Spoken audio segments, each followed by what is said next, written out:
Hello, Matt. Hello, my dear Forrest. How are you, my Oh, friend? how are you? I'm all right, Manny boy. Oh, what a weekend! What a It's weekend! been it's been uh, quite the weekend, hasn't it? It has indeed, mate. It's been an absolute. It's been a It's gem. been a journey, dear listener. Welcome to another podcast. Hello, hello, hello.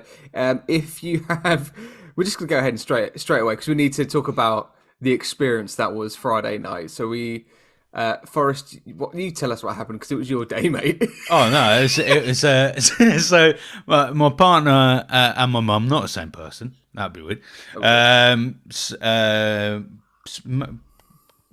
Generated, created, made a surprise birthday for me. Yeah, Birthday they did. surprise party for me on Friday night, and Matt was there in two capacities Mm, as a friend, but mm. also part of the wonderful band Jam Jar. Oh.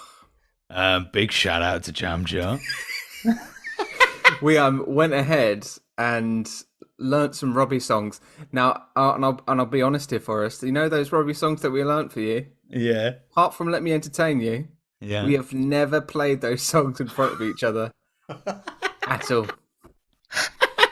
So when you saw it Friday night and heard that Friday night, that was the first time we've ever played it as a Oh band. my god, that was pure band practice. It was one Live thousand band percent, practice, mate. but it sounded amazing, mate. It Thanks, sounded, man. it was, oh, I loved it. Absolutely, it was amazing. Yeah, it was whole night of fun. Oh, you Like were beaming. You were smiling the whole time. whole time, friends and family were there. Like it was just a lovely night, wasn't it? It It's was just a, great. It was really lovely, and it was just surrounded by friends, your family, loved ones. You had some friends from drama school as well that came yeah. down. So yeah, one of my good friends, Adrian, came from Paris. Yeah. So It's literally mad. came from France to come and chill out with us. Like that's just It's absolutely absolutely mental. mad. So yeah, like people far and wide, it was awesome. It was absolutely, it was such a nice night, nice vibes. Didn't get too drunk, unlike Soph, who got absolutely annihilated. Just pissed as a fart, basically. Um, but yeah, I felt all right the next day. You couldn't. That was sad. You couldn't drink because you had I another couldn't. gig Yeah, Saturday night, didn't you? we had another gig Saturday night as well, so I had to behave myself.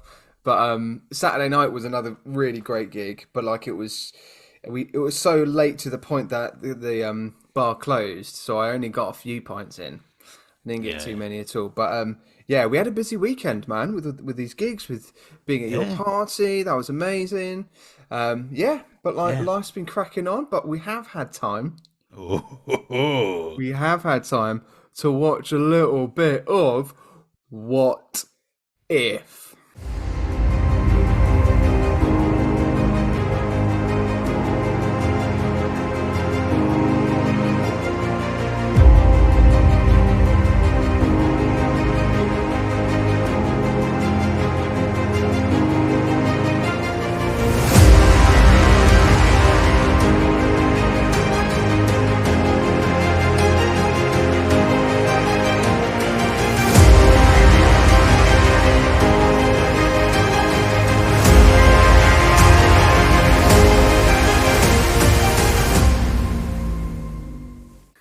yes, we have. Yes, we Yes, we did. have. Oh, wow. We honestly, first time I've ever seen it.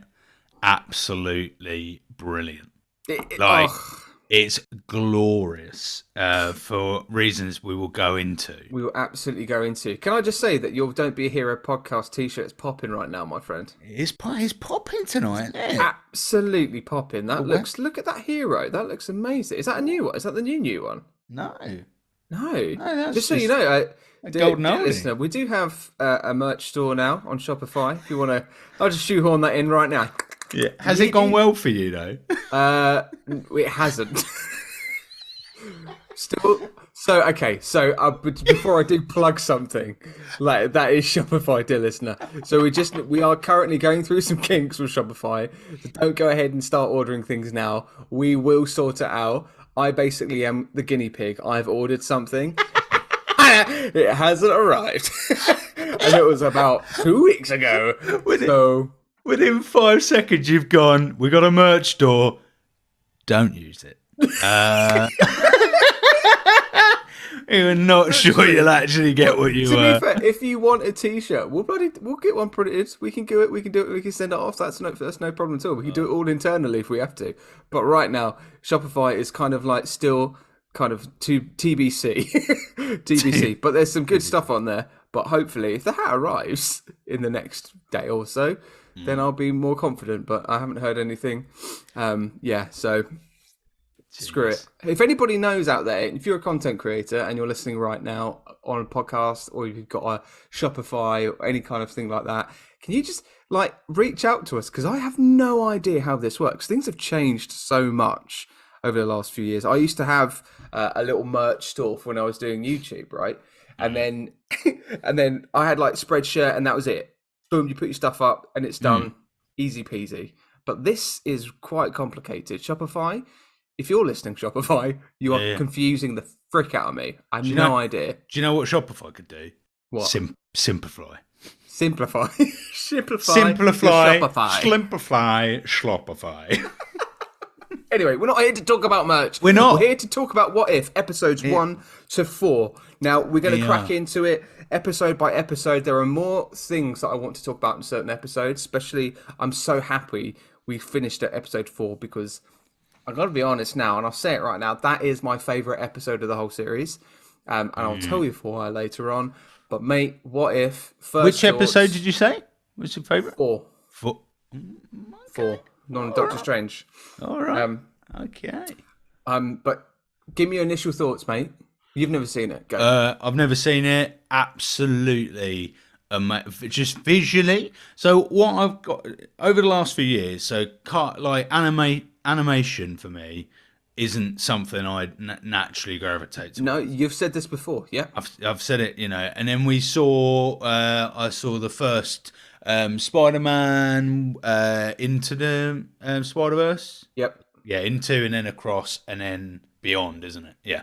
So Into the Spider-Verse, and thoroughly enjoyed myself with that. I thought that was brilliant, really, really good. And then again, like more animation with it. This is absolutely like it's just brilliant. Like the look of it is really cool. The style's really cool. The stories are genuinely interesting. Short and concise, I think, was another thing I really liked about this. Also, and I do want to get this in there, is that this. So, What If needs to be a Telltale series. Have you ever played a Telltale game?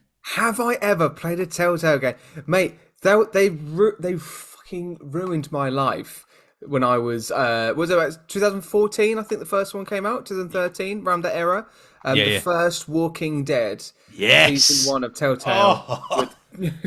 With Cleo. Clementine. Not Clementine. Clementine. Oh, Clementine. Oh, Clementine. It was just...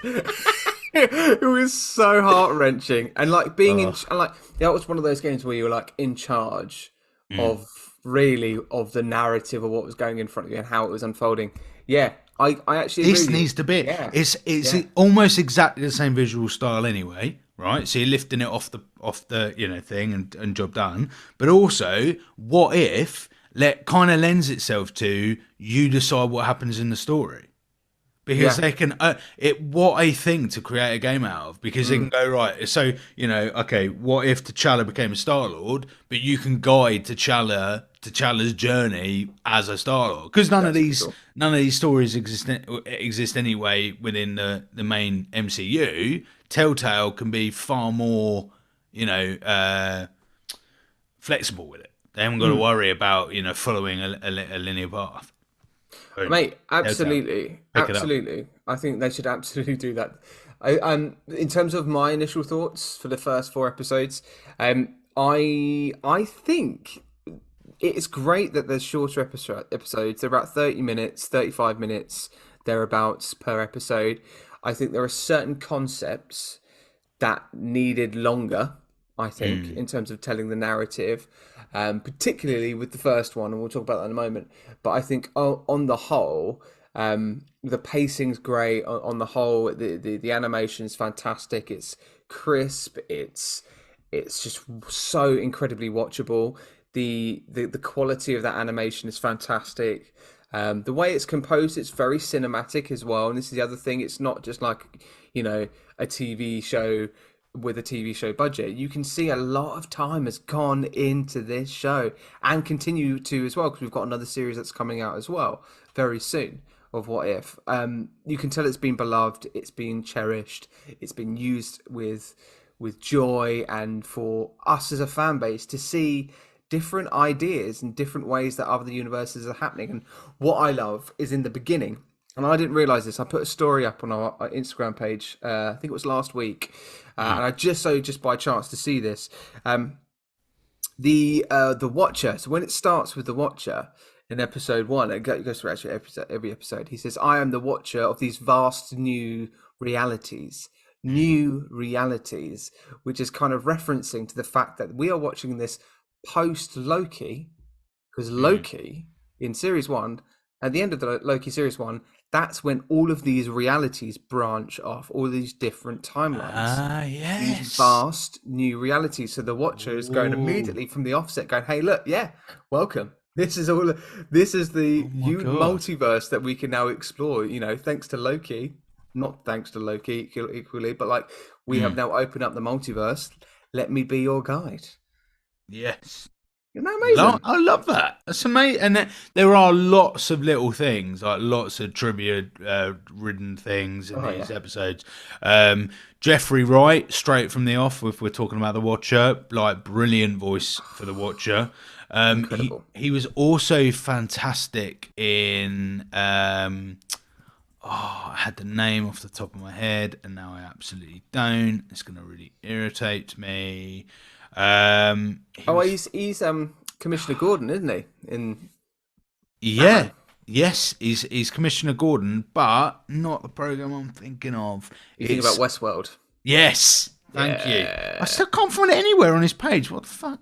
Westworld is brilliant. Westworld, it goes in a bad place. Like it kind of starts really well, and then it kind of goes, what the hell is going on? But his character in it is brilliant, and very much of that. I can really see him being the Watcher character. And to be honest, I'd really like a live action version of that as well. I want to see him as the Watcher in live action for sure. Oh mate, he's a brilliant actor as well. And this is the other thing, like it's what's been really great to see is predominantly most of the original cast, our actual Avengers, our heroes, our villains, actually do come back and do the voices for these characters, these beloved characters that we get to sort of see in different universes. I think that's a testament to this series. You've got all these. You could have had quite easily a situation where, oh yeah, Kevin Feige, K-Dog's gone. Yeah, we're going to do this animated series. It's called What If. We're looking at different, the realities of the MCU now. Benedict Cumberbatch. Yeah, Paul Rudd. Guys, are you all up for this? They could have easily just said no. Easily. Some of them did, and I think Chris Evans is one that didn't come back for it. Yes. There's a few others out there, I think. Robert Downey Jr., obviously. Yeah, of course. There was quite a few, but it was amazing how many did. Yeah. Absolutely was amazing how many did. And even when you've not got the same voices in certain places, the voices that do kind of take those characters are great, are really, really good. 100%. Are amazing. So I reckon let's get stuck in, Matt. Let's go. Right. So, what if Captain Carter were the first Avenger? Oh my God! What was that? What did you just do? Who was there? So one of a new kit, mate. I have, Matt. It's not. Fantastic! I'm so glad you've asked. How did you not know? I've got my so part of my birthday celebrations last week. I got a new microphone, hence why I listen a little bit different. And I also got a new mixer, courtesy of my sister. So thank you, India. Big shout out to you and her partner Brett. Yeah.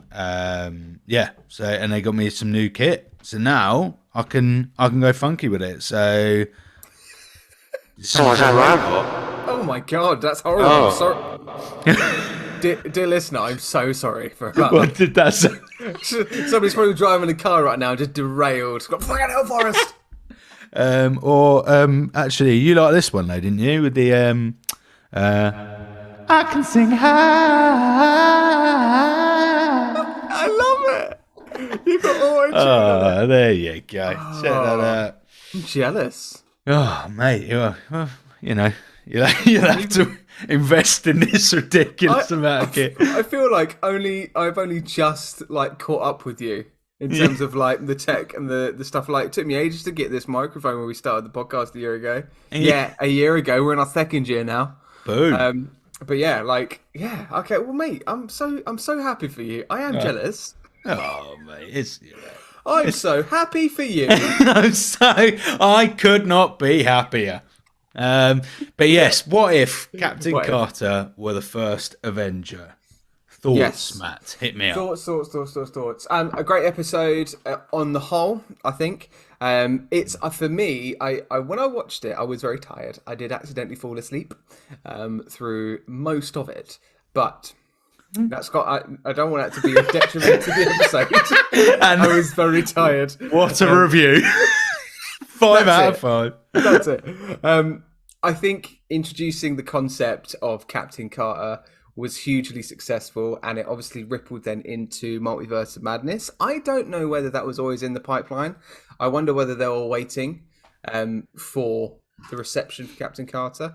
But I think the introduction of Captain Carter, what I didn't like was that I think they condensed the narrative of her origin into 35 minutes, which was too short.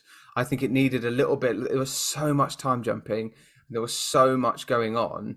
It just needed a little bit more fleshing out, because it is effectively an origin story, isn't it? With our other heroes that we meet T'Challa later as Star-Lord. We meet Supreme Doctor Strange. These are all characters that we know. They're all characters that we understand and what their powers are. Captain Carter is a brand new origin story. Fair enough, it's kind of effectively Captain America, but like we need to learn a little bit more about what that is and how that happens. And it just happens really, really quickly and really, really suddenly. I do like how it happens. I think in terms of the fact that we see Captain Carter deciding the kind of first moment is when it shifts in the universe. I think the Watcher goes, this is where it changes, where she actually decides not to go into the viewing area. She stays with Cap, with Steve Rogers then, in the kind of laboratory area, and that's where it all goes wrong. And then they kind of the spy goes to shoot, and he shoots Steve Rogers instead, and everything was starting to blow up. She decides to go into the chamber and then becomes the first super soldier. Now, great, fine, brilliant. I think in terms of just the way it all kind of plays out, it's all just very quick, very sudden, and it's just, and all we see is a carbon copy of the actual narrative played out just by somebody else. That's what I'm going to say. I think it's a strange choice for first episode. I think I might have enjoyed it a little bit more if it was like episode 2 or 3. I don't know. I can see where you're coming from. I also, by the way, I'm just going to put a quick disclaimer in. The cat is scratching at the door, so if there's loud scratching noises, I promise I have not kidnapped anybody. They're not going in the house. Sophie, are you okay? Oh my God. It is our cat. It's going absolutely like rabid at the door. But yes, I really enjoyed the episode. I think it was really strong. I really like Steve in the Hydra Stomper. I think that super impressive, the Hydra Stomper. So is that technically Mark 1? Is that the first Iron Man suit? Potentially, because it is very much reminiscent of Mark 1, isn't it? Yeah. Didn't you know? I didn't even think of that. Of course it is. It's got to be. But I think with this episode, the only thing I would say is that it is the least different or you know, it follows its own path, but you still got Bucky Barnes, you've still got everything you could have known. So it's a bit like it does feel a little bit of a cheap first episode where you're kind of like, well, surely you as a viewer you want to put me into the reason why we've got a what if series, right? So you want to go for something like the episode 3 where the Avengers die, or you know what I mean? It's why would you? So I find it in that view, I find it strange. 100%. Yep. But also one thing that I found so cool. So does the name Bradley Whitford come to your mind at all? No. So Bradley Whitford played Flynn in this episode. Now, Flynn is the guy who doesn't really believe that a female should is he the military guy? Yeah, the military. Oh, I know. Is that's Oh, I know. It's thingy from Handmaid's Tale. Yes, it is absolutely Joseph Lawrence in Handmaid's Tale. God. When he said his first line, I was like, I know that voice, and it's Yeah. Oh, amazing. And I thought the parallels between the two characters was quite eerie as well, because he's basically playing what would be the early years of Handmaid's Tale just before Gilead kicks off. So I thought, it was mad, absolutely mad. So that I found out really kind of spooky, the resemblance there. It's I really enjoyed it. I mean, it's. I'll put Peggy Sacrifices. Are we being too nice about saying you really enjoyed it? I really did enjoy it. Okay. Because this was a fresh perspective when I came into it. Right, it's a little visual thing here, okay? Ooh. But I'll show you my notes. Yeah. I've got episode 1, 2, 3, and 4, okay, in notes. This is episode 1. Right, I've just got brightness. Oh yeah. Oh, one line. You did fall asleep during it, Matlow. I'm gonna be honest. I did, but it does just say Captain Carter meh. Oh, Peggy. Peggy's absolutely having an insane. Let me in first. I want to be part of the podcast, man. Please. Oh, Peggy, let me in, please. Please get me out.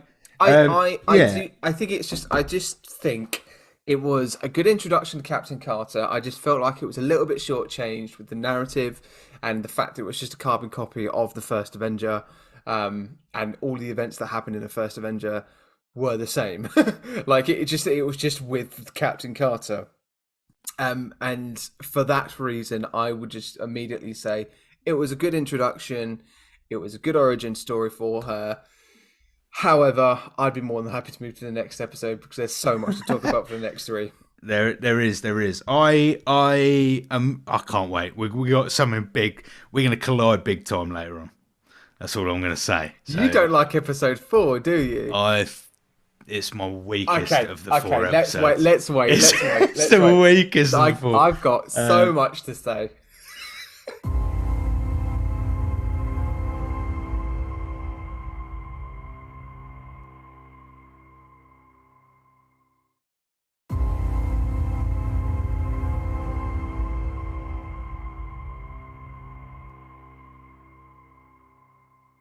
T'Challa became a Star-Lord. That's the next one.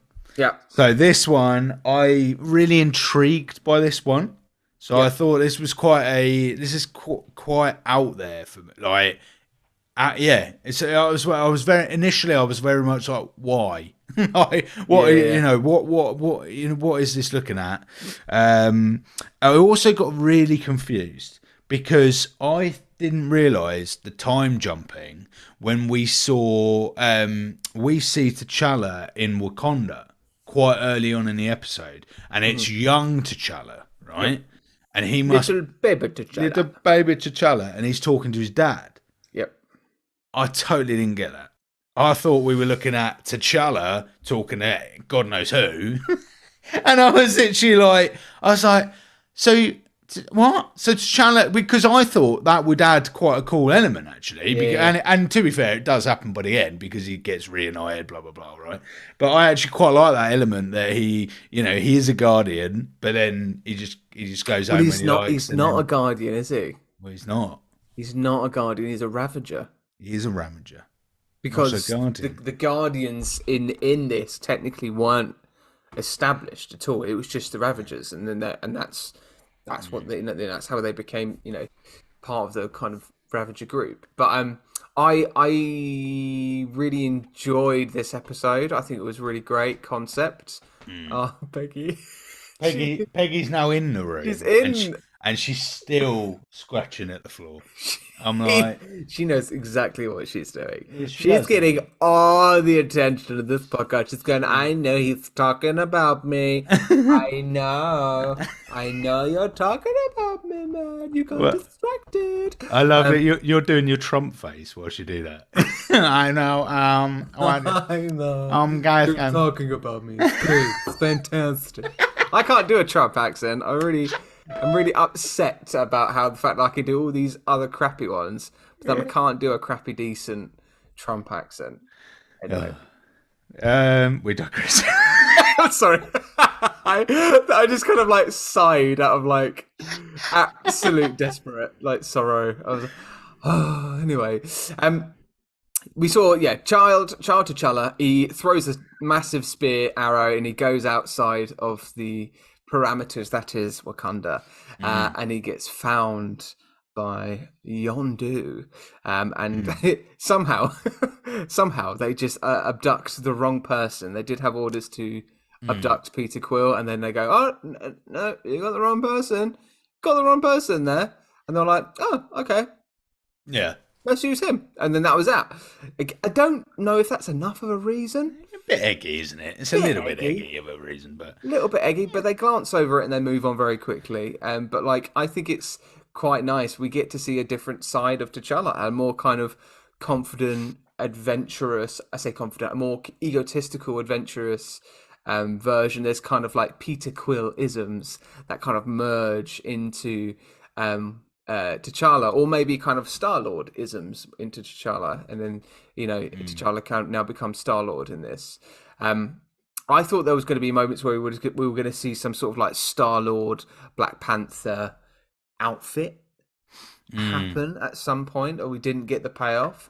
I think it was at the bit where he discovered when he was on Nowhere with the collectors area. And they found his Wakandan ship, and he went inside. I thought there was going to be an outfit there for him. Yeah. But there wasn't. But like, I really, really enjoyed the idea. He joins the Ravengers. Thanos does his glorious... Thanos is back. It's amazing. He does his glorious purpose, and then just goes, oh, actually, I've done what I needed to do. I'm just going to chill out. I've heard that these Ravengers here. I'm just going to team with these guys, and he tells all these stories when he's out there drinking, and everyone's going, I'm pretty sure that's mass genocide, and he's like, no, it wasn't. It's just balance. It's just random people. How can it be just random genocide? It's a really interesting take, and I was really immediately taken by it. I was like, oh, okay, cool. And actually, I forgot the theme. It's the second time of me watching it. I completely forgot that Thanos was part of the Ravengers at this bit. And he plays this kind of more endearing. He's not good. He's still not, bad. But like, there's this weird kind of balance that we're kind of mixing with him. But it's funny. It's Hulk-like as well. He has Hulk-like moments. And you get Nebula, like dolled up Nebula. Nebula's about, yeah. She's dolled up Nebula. Yeah. We got Nebula. We get Drax, who's not Baptista. It's not Baptista. Baptista. Fucking hell. Batista. Dave Batista. Which is the only one that I really kind of listen. I went, Christ, that's a very different voice. Yeah. Do you know what I mean? That's one of the very few that I went, fucking hell. That is not safe. But yes, I really liked the gang. I think we could have had more Thanos and the Collector. I would have liked a bit more Thanos and the Collector. Where's Gamora in it? Yes, where is Gamora? Must be a reason. Where do we get Gamora in the original Guardians? Isn't she? Well, she's part of Nebula and the kind of glorious purpose of getting the stones. It's how they originally meet. But like, she just isn't in it. I bet there's a bit of like hardcore trivia there. I bet because she's dead, there's a like. Maybe she never. Maybe she was never to be. Maybe she was never adopted. Maybe she was never Maybe. taken. Maybe Thanos didn't go to that planet and didn't do the whole balancing knife bit, with her, and then didn't and decided not to. Like maybe he just went somewhere else. It's a different Yeah. universe. Maybe there is no Gamora in that universe. Yeah. Well, we were. Yes, so that was good. But I really enjoyed the kind of plot of this one. It was really good. Like going to the collector, they got to get the embers. Ends of Genesis. Embers of Genesis. Yeah.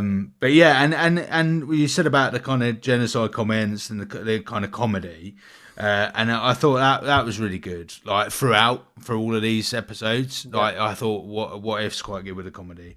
Howard the Duck was featured quite nicely in a scene. Love a bit of Howard the Duck. It's Yeah. still what I want a live action for Howard the Duck, and I don't know why they keep alluding to him, and we don't get a full Howard the Duck Yeah, that's true. series or a film.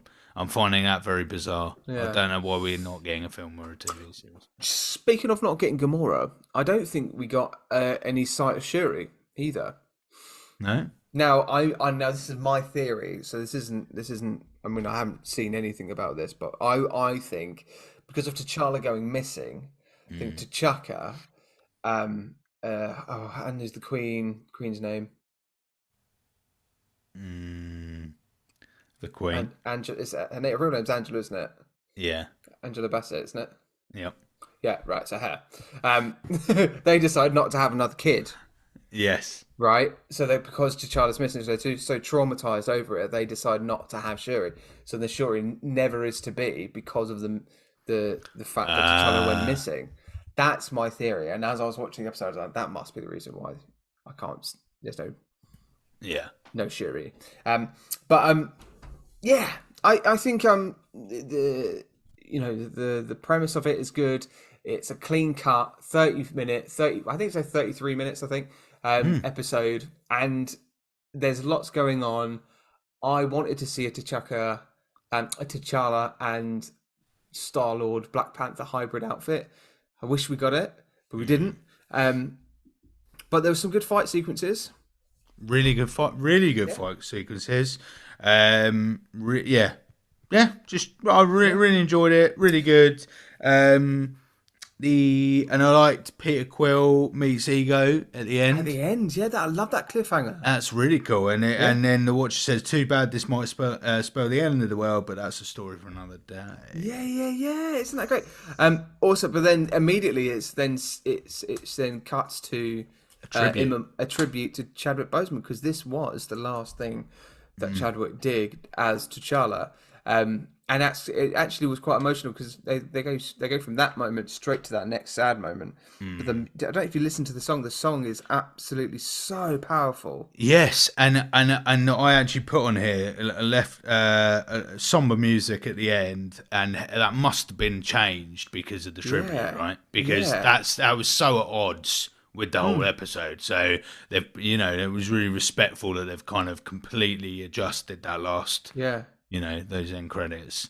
I feel like this all happened quite at the same time. So I think in terms of the release of What If and then the sad passing of Chadwick kind of happened quite soon after it was happening. It was all released. So I do feel like that this was, like you say, a sudden decision to change that into a good tribute. It was a fitting tribute, and what a brilliant, last thing to do as well, because I think it shows such a wonderful different tone and a different side to the character of T'Challa.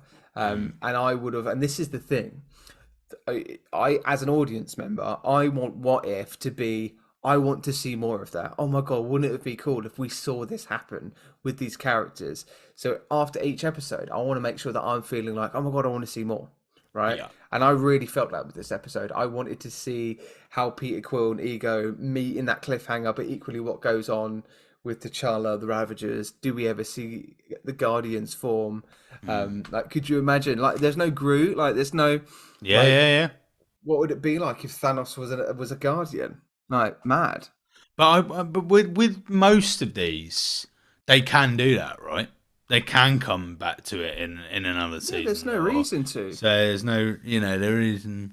I suppose ultimately it's got to drive the main golden thread that's moving forward into the multiverse, because ultimately you've got an infinite amount of stories. But I think what you will see, I would be very surprised if in future series of What If, is that you get something completely irrelevant. So it'll be like, what if Spider-Man was an antelope, and then in the middle of that episode, you would then get a cameo or a plot that links with another episode you've seen. Right. So you see, because why not? Because different universes will link in different ways, and so you could have, sadly you can't. So you can't have T'Challa, but you could have Captain Carter, for instance, as has appeared already in live action anyway. But you could have her rock up in a Spider-Man. Yeah. I hope they do that. I hope we see Well, that kind of thing. in the vast grand scheme of the multiverse, Captain Carter is Madame Web. Do you know what I mean? True that. It's happened. It's already out there. Episode 3.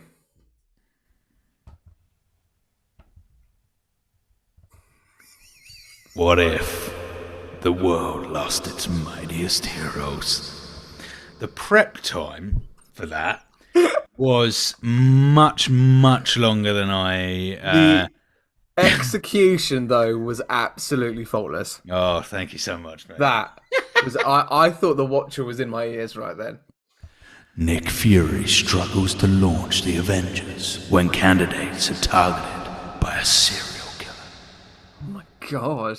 The thing is, I can't hear any of this. So I don't. When you listen to it back, you're going to be like, man, that sounded amazing.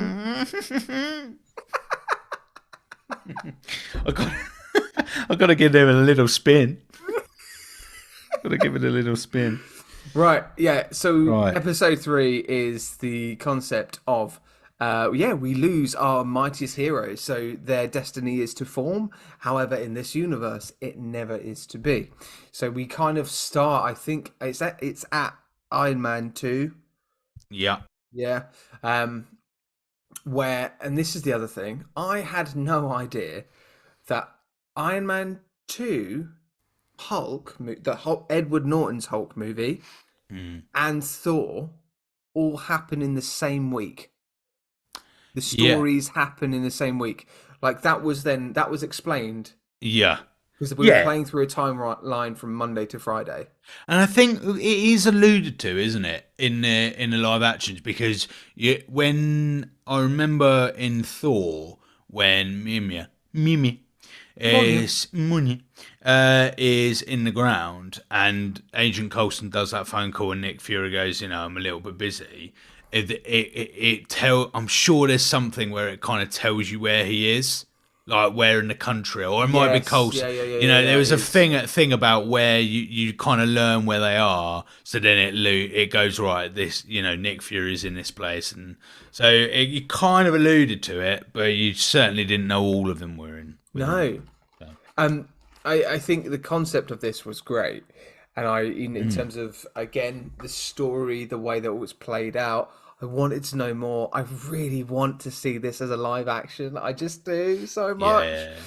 There were so many great moments, especially for Natasha Romanoff, for Clint as well. Like it kind of felt like that they were the main two kind of like protagonists in this, and then we eventually just kind of see effectively one by one the Avengers trying to be recruited by Nick Fury, but at every given moment they then are effectively assassinated. And we try out, and there, Natasha's trying to figure out who's doing it, what's going on, and she then realizes that it's Hope, our last hope.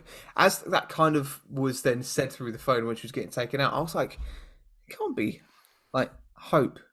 Can't be Hope, right? Can't be Hope. Can't be like Hank Pym's daughter, Hope, right? And then obviously, it was revealed. It was Hank Pym, evil Hank Pym. The animation of evil Hank Pym was absolutely spot on. Those angry eyebrows were ridiculously long, and they were amazing. It was awesome. It was. I think I'm kind of the same as you, Matt. That I'd like to see it play out a bit longer. I think Yeah, this episode could have afforded to have been longer, yeah. and would actually be great as a film. What I really loved is you genuinely didn't know who was doing this, and No. they kept it a surprise. I was slightly worried we were gonna like with it before, like by the second death, we were gonna know as an audience, and the characters weren't. And I'm Hmm. really glad they didn't do that, and then it was a secret at the end, and you genuinely were like, "Oh my god, it's Mr. Pym." Hmm. Mr. Pym and Michael Douglas does come back. He comes back to Mm, voice the role, does really well, plays an evil Hank Pym. So basically, Hope is killed in action as an agent, and he's got and obviously it plays this kind of rivalry between Pym Tech and Shield and Stark Industries. There's this kind of hate around Shield from Pym and Pym Tech as well. Why they're there, the Shield, the Avengers Initiative, all of that was built through a place of revenge and hatred. God, it would have been such a good plot line to play in a live action movie for mm, 90 to 120 minutes.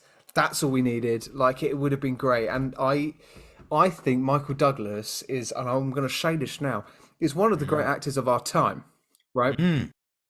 And I think he would have absolutely flipping nailed that in real life. Absolutely nailed it. Yeah. Like he can do bad really well.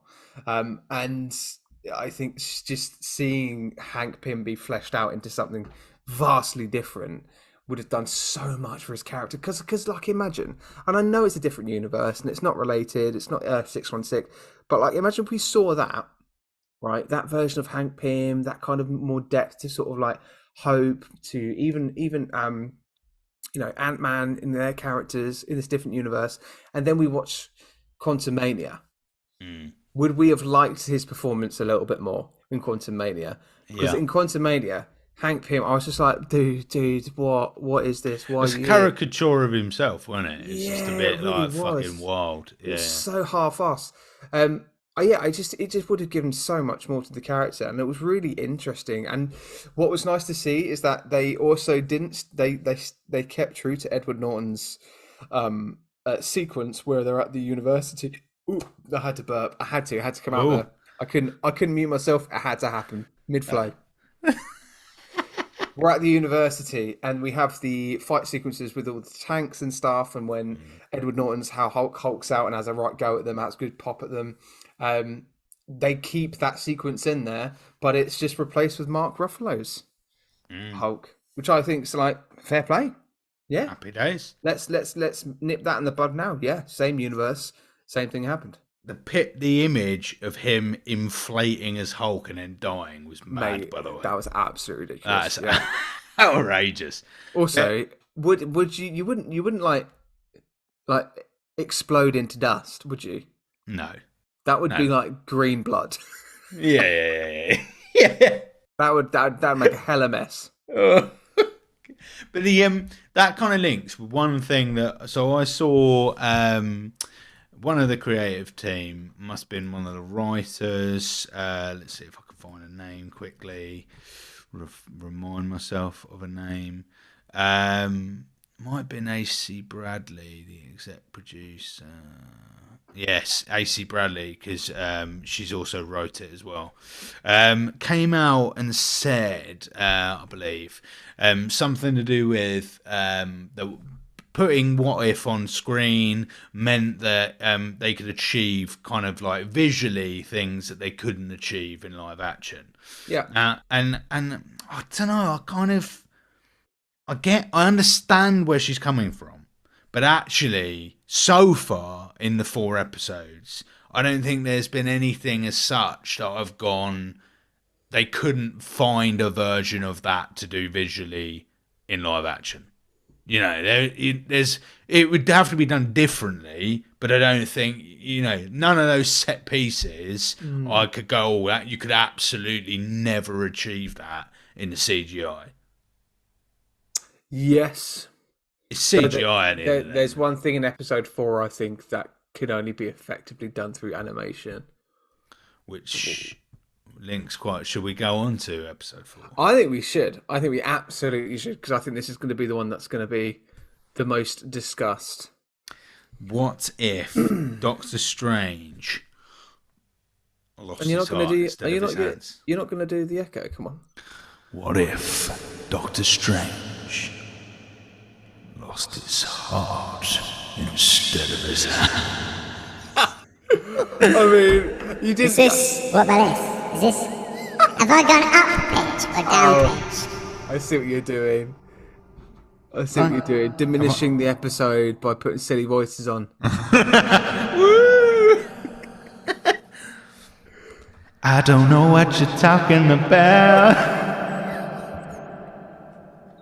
That was so echoey. Was it actually? So echoey. Ridiculous. Oh my God. Yes. So Doctor Strange loses his heart. Now, I'm gonna say why I didn't enjoy it, Matt. Okay, go on. I did not like this episode because I'm actually genuinely quite shocked. I think of all the things that we've kind of disagreed on, yeah. I thought, oh, he's gonna love this episode. It's got everything. But okay. What has it got? It's got him facing the same day over and over again. We watch the same set piece over and over again. Yeah.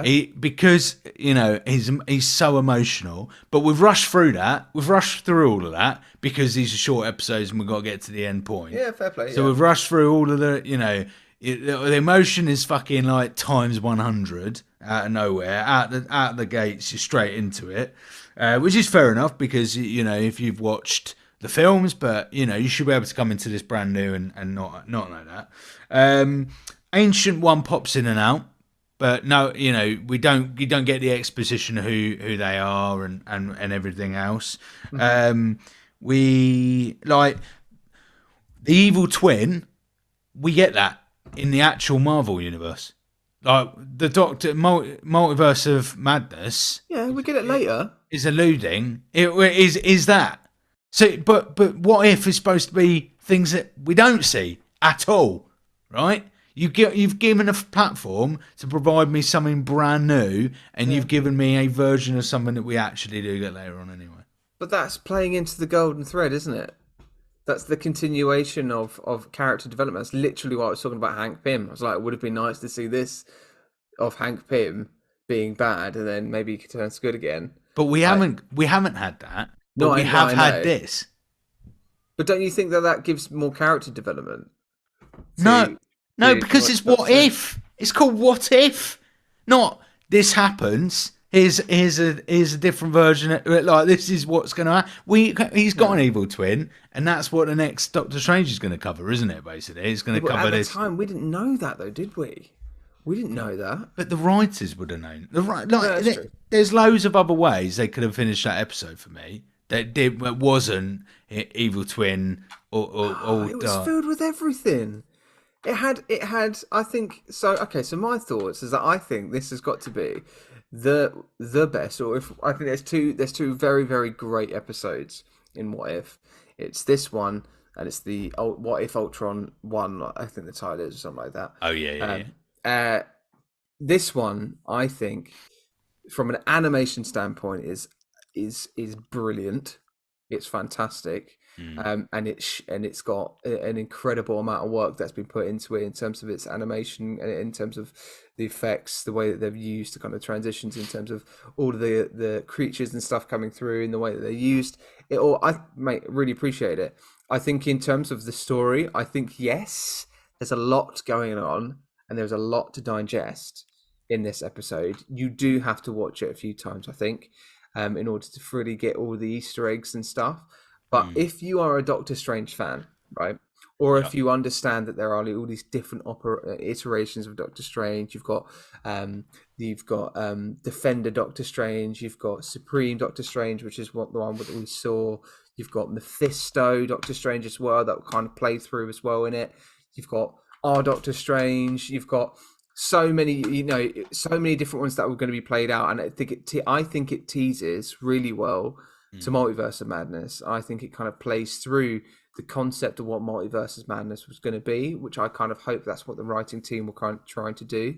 But yeah, we do get the fact that he is this hopeless romantic and he's just trying desperately to bring back the person that he loves. Now, what's different in this universe of what we're watching it's not 616. Okay, this is not 616 being played out into a different strand. This is a different universe. In this universe, you've got oh my god, I've immediately lost her name.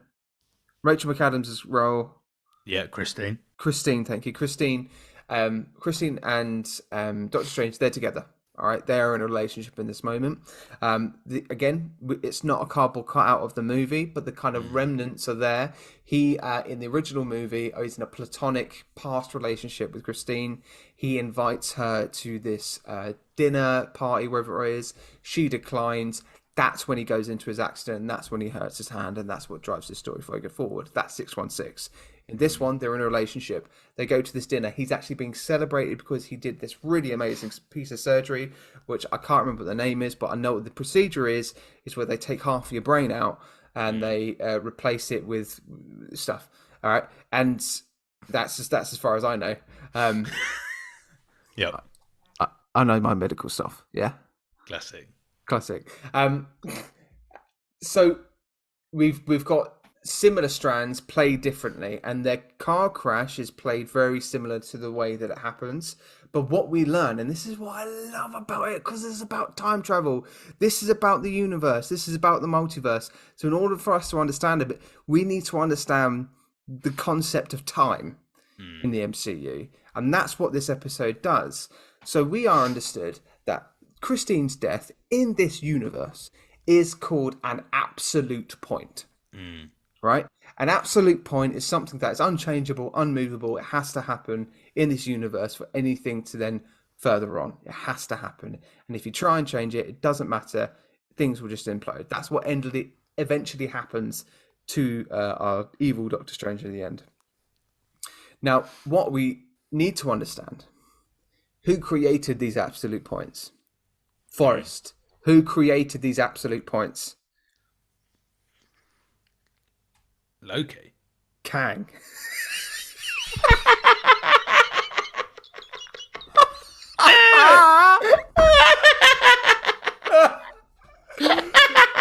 Welcome to Don't Be a Hero podcast, everybody. We are two just everyday guys. Everyday people doing everyday things. Kang. It was going to be Loki or Kang. We've got all these Kangs that are holding our timelines, that are creating the sacred timeline and keeping everything in check. So a version of Kang on this our Kangs create absolute points, right? And the absolute points are there to sustain and to create stability in the sacred timeline, right? So you think about it in that regard. So we've got all these, and the other thing is that all these different Kangs in different universes create different absolute points. So, because Christine isn't dead in R1. No. She doesn't have to die in R1, right? And this one, she has to.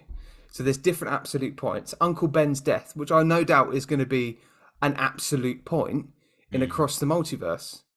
Yeah, when we go and watch Spider-Man, the animated one, that's an absolute point. Lovely. The death of Uncle Ben, or the death of somebody that you deeply love, close to you. So in R616, Spider-Man's wasn't Uncle Ben, it was... oh my god, I can't remember names when I'm trying to think of something and I'm on a roll. I then lose my flow. Yeah. Aunt May. Okay, Aunt May's death in 616. So you've got these different points and they have to be played out, right? I think for me, that's an incredible kind of point of concept, and that is what we're playing out. In the multiverse of madness, we're going, these things have to happen because of this XYZ, right? And the person that's put that in play is Kang, okay? So we've got the other thing. Oh my god, see, this is the other thing. Like, there's so much that happens when he absorbs all these powers, right? He's got to absorb the power so he can be strong enough to try and take away and reverse time and make sure Christine comes back, all right? What he does do is that he absorbs all these different creatures. You've got a version of Mephisto, I think, in there, or people say there's a few versions of Mephisto in there. There is also a third eye of Agamotto as well, which is irrelevant to then what moves forward with Multiverse of Madness. Now, the Vishanti are elder gods. Now, an elder god is also Gorag, which is that tentacle thing that was in the first episode with Captain Carter and Doctor Strange's episode in episode 4. So that octopus-looking thing is Gorag, which we then meet in Multiverse of Madness. And that's considered to be an elder god. The Vishanti are 3 people that are also considered to be elder gods, one of which is Agamotto, who has the third eye, and that's how he gets it later. It's all these little details in episode 4 for me that I just absolutely adore. And I've watched it 4 times now.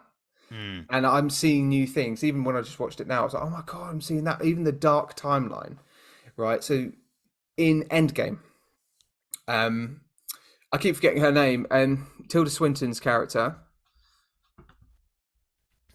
Honestly, I feel like So lost. I am doing my maths GCSE all over again, mate. But is this why you don't enjoy it? Probably, mate. Doctor Strange isn't a particular favourite of mine anyway in regards to the Avengers, but probably because I'm not getting any of it. I'm far too surface level to be invested in. Are you on about the ancient one, by the way? Yeah, I've just realised that. I mean, I must have spoke for about 10 minutes there without even breathing, because I'm just so desperate to get everything out. You, Forrest, the whole time was like looking in the distance, mate. You're. I feel like, you know the monkey with the symbol, and that's literally been my brain for the last 10 minutes. You're like, yeah, and then the sibilants of Kibla Falafalaga. I'm pretty sure I made no sense just then. Whoa, but I just had to say it all because it's just really clever. It is clever. It's really clever. It's clever. It's amazing. And the one bit, so I did put amazing what can be done with animation, and I did have a really bit that I liked, which was when Christine comes back to life, and then so Doctor Strange, evil Doctor Strange, normal Doctor Strange inhibits evil Doctor Strange, other way around. And then basically Christine rises from the dead, and we see the car come back up, and like the goat, like her soul, right, is in the middle of the car, and then she can't. Now that was a moment that I was like, you could not recreate that in live action. That's true. The other thing is going back to the dark timeline.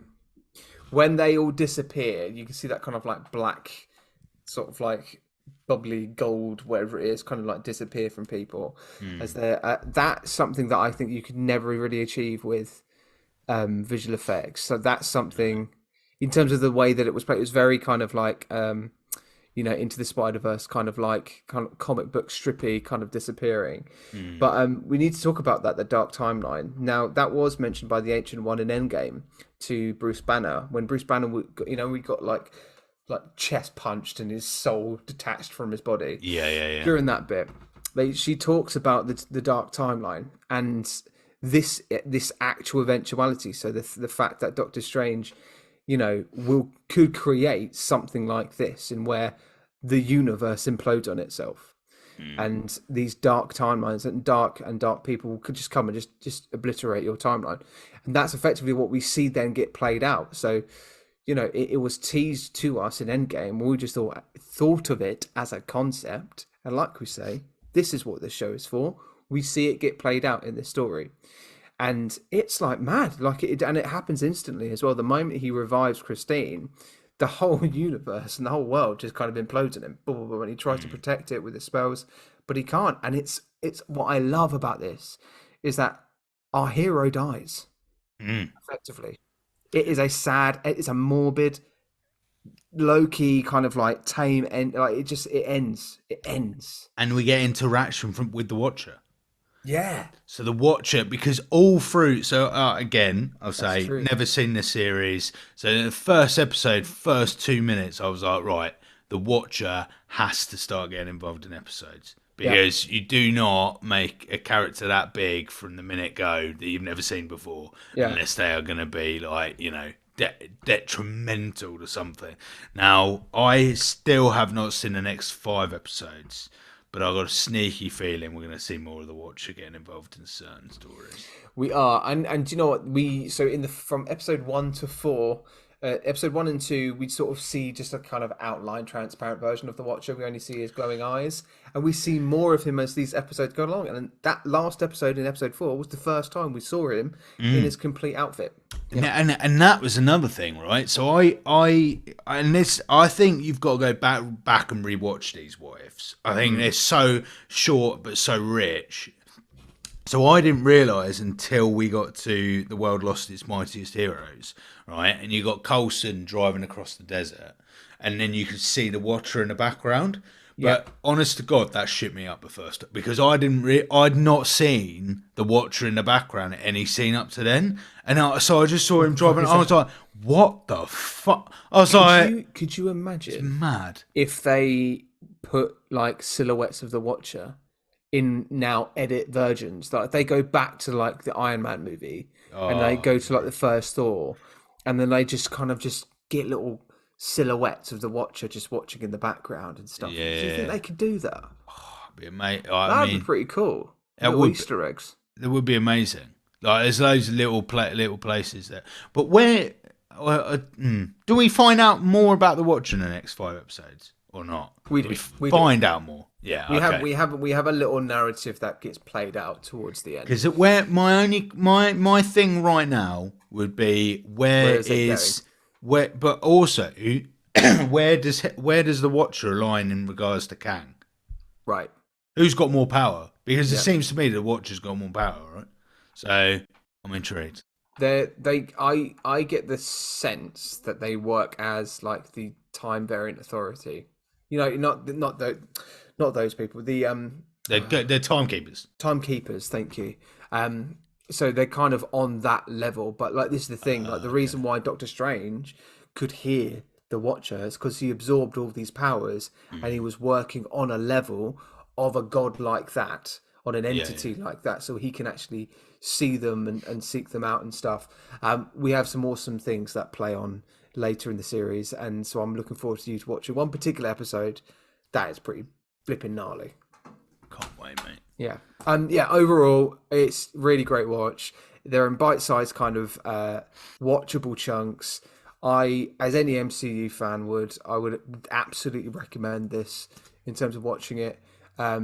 There are certain gripes, but they're really tiny. I'm just really enjoying it, and you don't have to worry about any implications in your universe, which is great. Yeah, thoroughly agree. Absolutely loving life at the moment. And yeah, zombies next. Which I'm a massive zombies fan. So yeah, we'll talk about animation then. That would be interesting to see what your thoughts are in terms of regards to how they do that with animation and stuff. But like there was some. I think they did it deliberately because this is a famous comic actually that happened with the Avengers that become zombies effectively. So there was no reason why they shouldn't have done this episode. So it made sense. But yeah, mate, the episode 5, 6, 7, 8, 9. This is going to be next week, dear listener. Let us know what you think of this series. We do want to know. I think what we'll do as well next week, we'll probably talk about the upcoming next series of What If and what kind of news is being released and when that might be coming out as well. I think there's a new superhero that's being introduced as well in the next series of What If. I think there's one. Nice. So we'll talk about that. But yeah, do give us an email. Don't be a hero podcast@gmail.com, or just give us a message on Instagram. Guys, we're just absolutely loving the interaction. We are mostly engaged in Instagram, just so you know. So we do have a TikTok, we do have a Facebook, but we're mostly on the Instagram most days. So do just keep on tabs with us. Get in contact. Give us a message. Also, I think in terms of moving forward, I just want to do some shout outs. And just do some comments. Let's do that. We need to find a date, by the way, to go and see Across the Universe. Yes, we do. We put out a reel from our last week's episode when we talk about monthly news. about across the universe, and there's so much to talk about.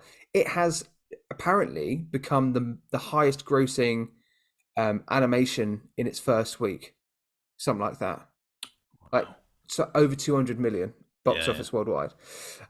We have put a question out on our reel. Would you recommend seeing Across the Spider-Verse? 94% said go and see it, and only 6, which is one vote, One vote. It's trash, which I can only imagine is a troll. But we did get a comment, and we got a comment from Kevin27World, says it's super fire and better the second time seeing it. Can't wait to go see it a third time. That's nuts, mate.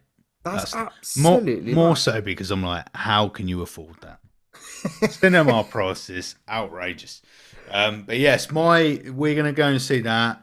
And I'm also going with Sophie to see The Little Mermaid. So you see the two differences that I have in films that I'm going to see. The Little Mermaid. And just to give you a spice of my post-birthday life, Matt, I've had to sit through the old Little Mermaid and Little Mermaid 3. We didn't even get to watch the second one, so skipped it, and we went straight to Little Mermaid 3. There's a third one. Oh yeah, there is. Yeah, and it follows Ariel as a younger girl trying to make her way through the life of mermaidism. That's mad. Oh, it is bollocks. That's what it is. But yeah, it exists. Crazy. Your interest was so weak just then, Matt. Mate, was it? That could not have been. You're like, yeah, okay. I don't really care about Little Mermaid. Little who? Sorry, I thought this was a podcast about cool things. Do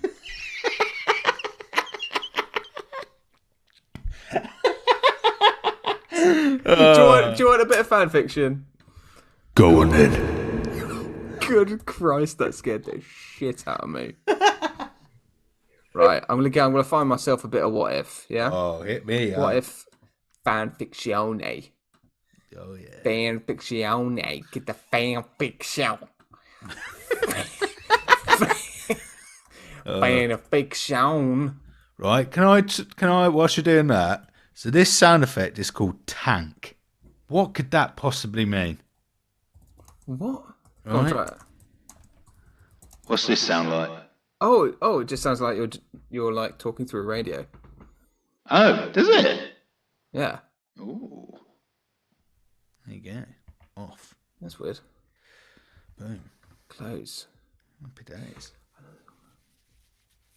Okay, cool. I found a poem.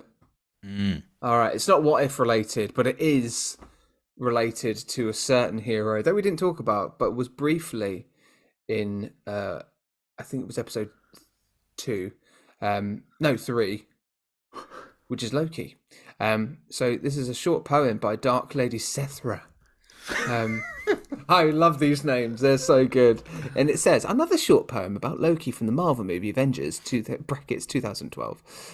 From just a small scene of him and maybe some of his justifications or reasons for what he is doing. Okay, are you ready?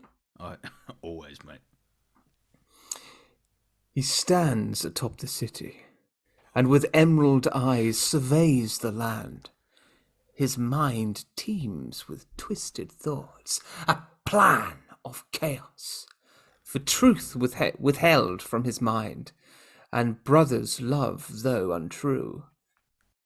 And with bridge broken fell through the stars, the silence drove him mad.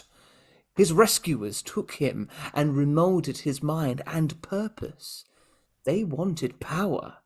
His was revenge. And with these excuses, a mortal world came under attack. Insane. I never have to go to the National Theatre ever again. Like, that was a £50 David Tennant performance right there, mate. That was, you inhabited the character.